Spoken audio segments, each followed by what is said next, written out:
Hello guys, back to my YouTube channel educational student पर आपका स्वागत है। जो भी इस वीडियो में नए आए हुए हैं तो वीडियो को लाइक करो, सब्सक्राइब करो चैनल को। ओके गाइस, तो हम आज कक्षा 10 की तीसरा पार्ट है दो चर वाले रैखिक समीकरण। ओके, तो आपके जो सूत्र लगने हैं तो आपको मैं दिखा रहा हूँ। आप सूत्र तीनों में आप याद कर लीजिएगा। जब तीनों में आप याद कर लीजिएगा पूरे, तो आपके इसमें से बहुत विकल्पित 2027 में आपको पूरे अंक मिलेंगे। 2-3 अंक आपको इसी में से पूरे अंक मिल जाएंगे। ओके, तो आप देख सकते हैं इस वीडियो में पूरा आपको समझाया गया है कि है a1 बराबर b1 प्लस c1 बराबर 0 और a2x plus b2y plus c2 बराबर 0। इससे तुलना की गई है, और जब तुलना की गई है तो देखो तुलना पहले देखो आपका सवाल क्या। पहले आपका सूत्र है a1 बटे a2 b1 बटे b2। कैसी आपकी रेखा, तो आपकी रेखा ऐसी बनी क्या, ए बी और a2 काट रही हैं।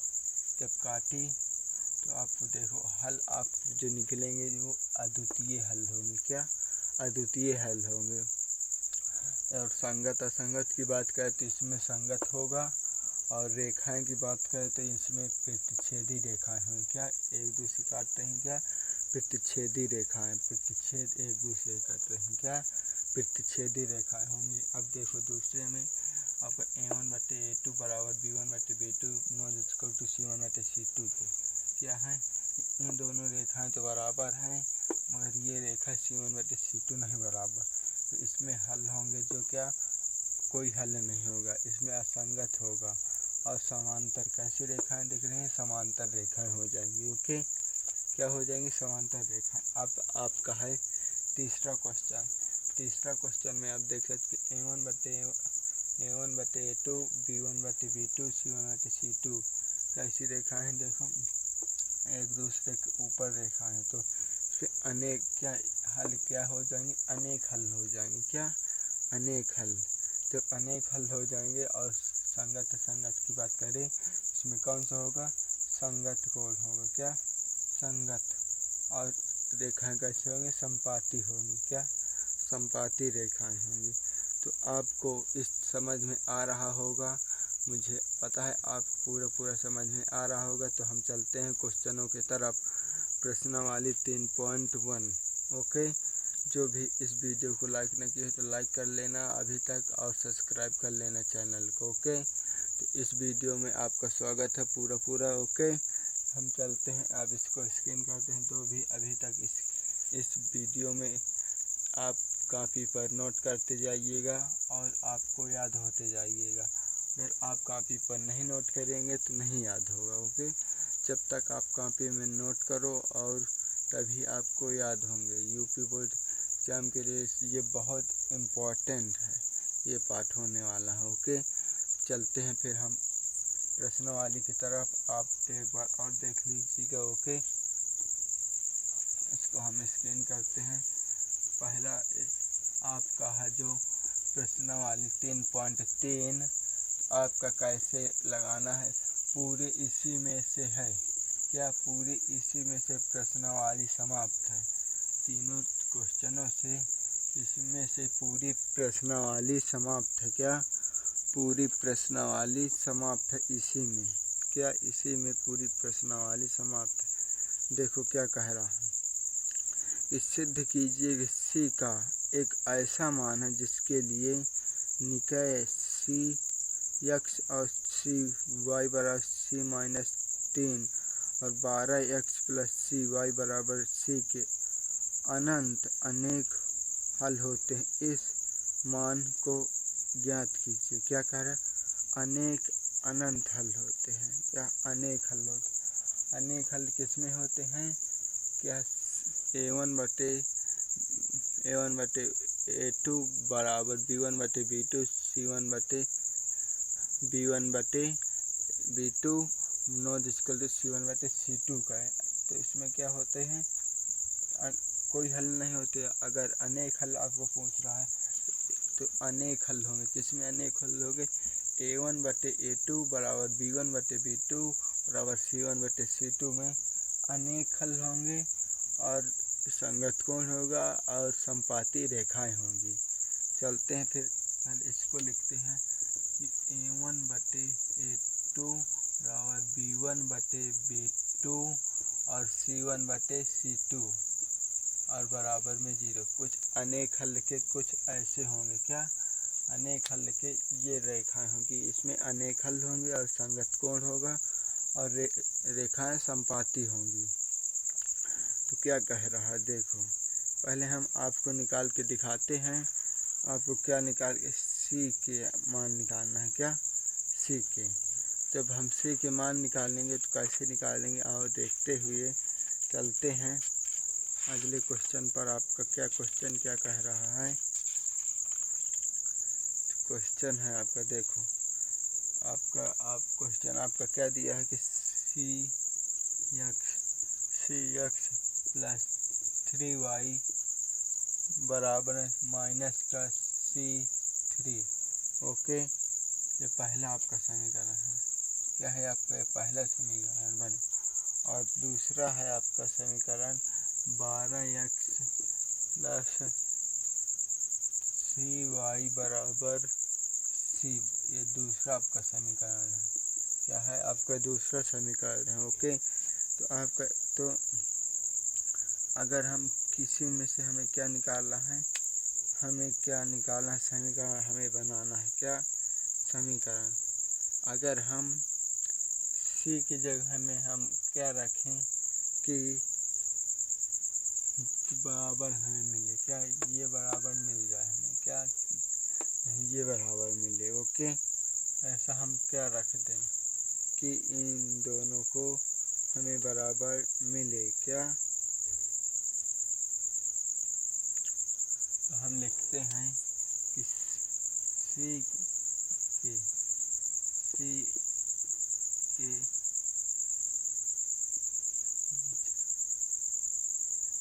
के जगह में 6 रखने पर। क्या? 6 रखने पर, C की जगह 6 रखने पर जहाँ भी C दिखेगी वहाँ हमें 6 रखना है। क्या? 6। जहाँ भी C दिखेगी वहाँ पर हमें 6 रख देना है। क्या? 6 जब रखेंगे देखते हैं, अगर हम इसमें अगर C रखें 6x प्लस, इसमें देखो C नहीं है, C बराबर यहाँ 6 माइनस 3। ओके, इसको पहले हल कर लेते हैं। 6x प्लस 3y बराबर में जब इसमें घटे 3 बचे तो ये कैसा तीसरा समीकरण बनेगा। तीसरा समीकरण अब देखो इसमें 12 में रखने पर तो 12x प्लस 6y बराबर 6। ओके, तो ये कौन सा समीकरण बन गया? ये चौथा समीकरण बन गया। जब चौथा समीकरण बना, देखो ये और ये बराबर नहीं हो रहे हैं, ये और ये, तो हम लिखेंगे कि समीकरण तीसरे में 2 का गुणा करने पर। क्या? 2 का गुणा करने पर। जब 2 का गुणा करेंगे तीसरे समीकरण में, इसमें जब तीसरे समीकरण में हम 2 का गुणा कर देंगे कितना आएगा देखो, तो 6 दूनी 12x और 3 दूनी 6 और 3 दूनी 6। तो ये हमारा कौन सा समीकरण बन गया? ये पांचवा समीकरण बना। क्या? कौन सा समीकरण बन गया? ये पूरा पांचवा समीकरण बन गया। अब हम लिखेंगे कि समीकरण चौथा और पांचवा को हल करने पर, पहले हम क्या लिखेंगे? चौथा नहीं, अब इसमें हम निकालेंगे A1 और A2। किसमें? चौथे से और पांचवे से। A1 कौन है, A2 कौन है, B1 कौन है, B2 कौन है। ओके, तभी आपका मान निकलेगा। क्या? तभी तो आप जान पाओगे इसमें अनेक हल हैं। क्या? इसमें अनेक हल हैं, तभी तो आप जान पाओगे कि इसमें अनेक हल वाले अगर तीनों बराबर मान होंगे तो तभी तो आप मान पाओगे कि हाँ तीनों में बराबर मान है, तभी आप कह पाओगे कि हाँ इसमें अनेक हल होंगे, तभी तो क्वेश्चन सत्य होगा। ओके, तभी तो ये सत्य होगा। चलते हैं फिर हम निकालते हैं। यहाँ तक आप नोट कर लिए होंगे तो पहले हम इसमें निकालते हैं चौथे समीकरण में कि a1 कौन है। a1 बराबर 12 है और b1 कौन है, b1 बराबर 6 है और c1 बराबर 6 है। ओके, और देखते हैं अब पाँचों समीकरण में 5 a2 बराबर क्या है 12 है और b2 बराबर क्या है 6 है और c2 बराबर क्या है 6 है, क्या 6 है। देखो अब b2 है c2, ओके क्या है c2, तो देख सकते a1 और b1 c1 और a2 b2 c2 का मान हम आप निकाल लिए हैं, क्या निकाल लिए हैं। ओके, जब हम निकाल लिए हैं तो अब रखेंगे समीकरण वो कैसे बनता है, क्या समीकरण वो आप कैसे बनता है, जो अनेक हल ऐसे लिखा जाएगा ना। तो आपका देखो यहाँ से स्कैन करते हैं, आप देख सकते हैं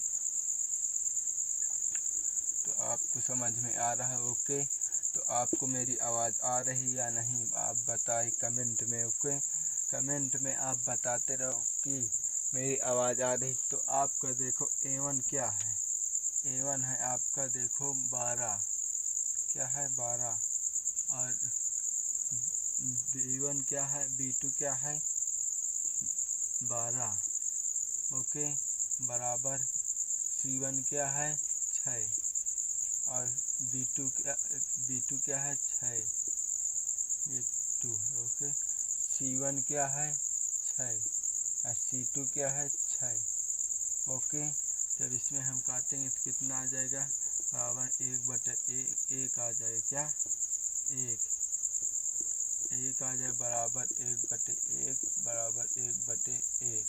देखो आपको क्या, जो अनेक हल होंगे, जो अनेक हल में तीनों संख्या बराबर हैं, देखो इसमें भी बराबर है, अगर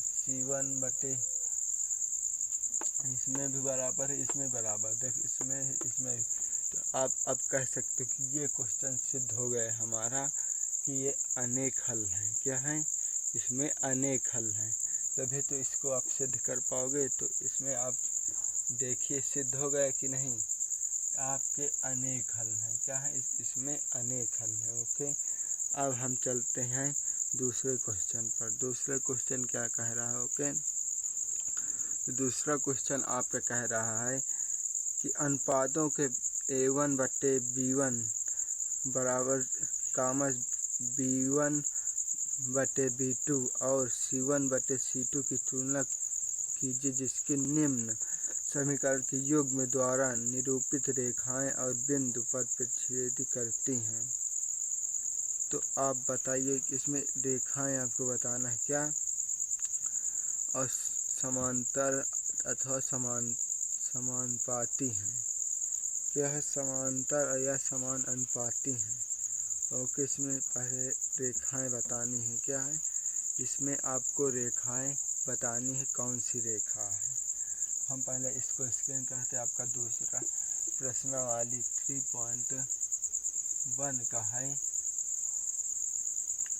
कौन सी प्रश्नावली है, आपकी 3.1 है प्रश्नावली।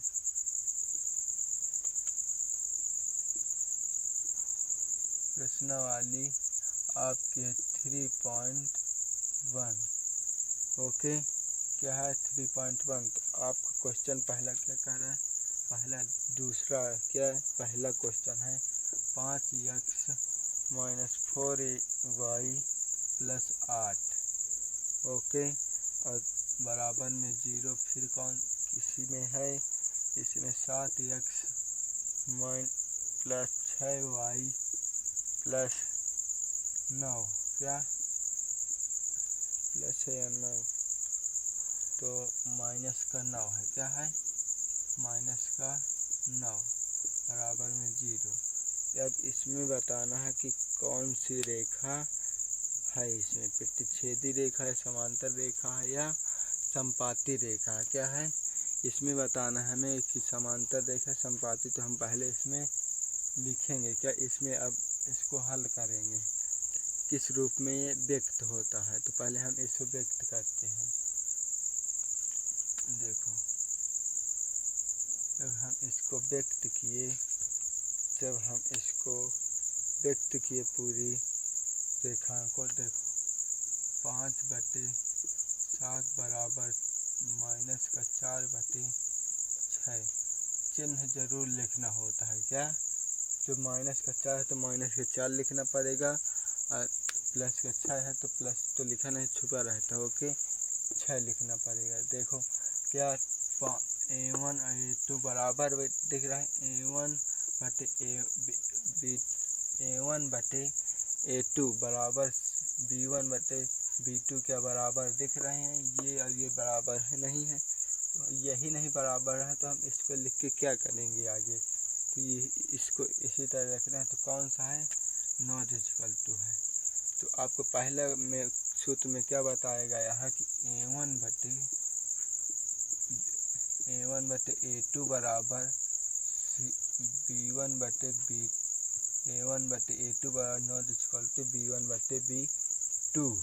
इसमें कौन सी है, तो इसमें क्या है, अद्वितीय हल है, क्या अद्वितीय हल है, क्या इसमें अद्वितीय हल है। क्या देखिए इस रूप में आपको आ रहा है, ये क्या इस रूप में नॉट इक्वल टू B1/B2 इस रूप में आ रहा है।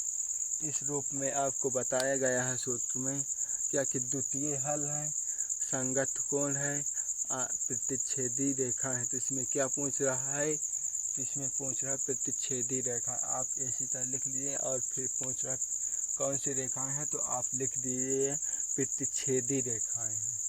क्या है, यहाँ आता है, यहाँ पे लिखिए आता है प्रतिच्छेदी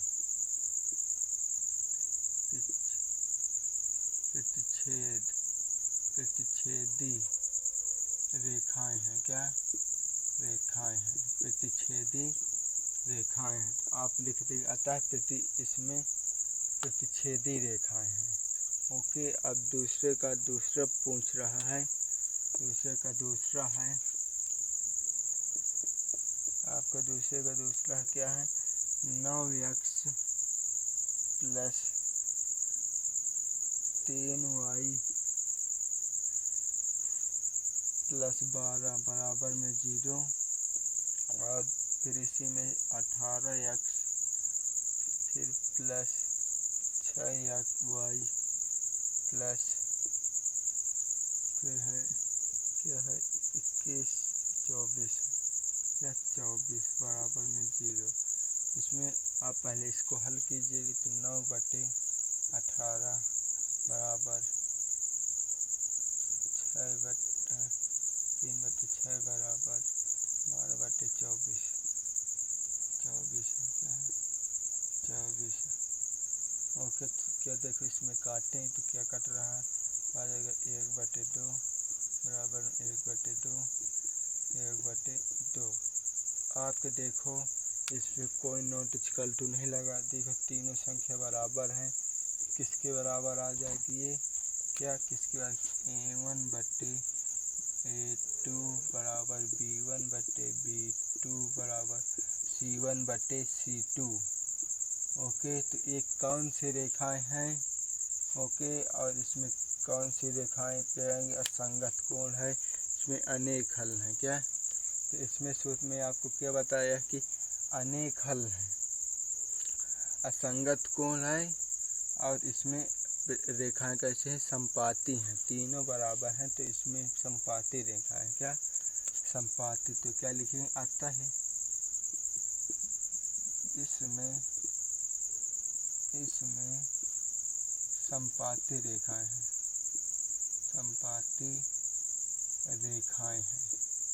संपाती रेखाएं हैं। आपको जो तीसरा है तो आपको इसे खुद से करना है, देखना कि कौन सी रेखाएं हैं। ओके, क्या है कि आपका जो तीसरा है तो आपको उसे खुद से देखना है उसमें कौन सी रेखाएं हैं, क्या आपकी देखना है उसमें कौन सी रेखाएं। कमेंट में फिर उसे ज़रूर बताना है, क्या कमेंट में आपको फिर बताना है। ओके, तो आप देख रहे पहला और दूसरा मैं बता दी है, आपको फिर तीसरा आपको खुद में कमेंट करके बताना है। तो हम चलते हैं